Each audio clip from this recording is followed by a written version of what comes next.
You are looking at Julian's pronunciation guide, where we look at how to pronounce better some of the most mispronounced words in the world, like this other curious word. But how do you say what you're looking for today?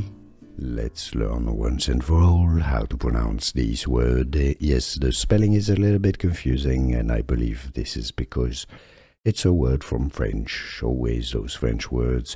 Recrudescence is the French word, but that's also an English word now, pronounced in English as recrudescence. Okay, so let's break it down.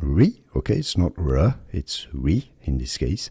Recru, okay, it's pretty straightforward there. Descence, recrudescence, the stress is on the de syllable.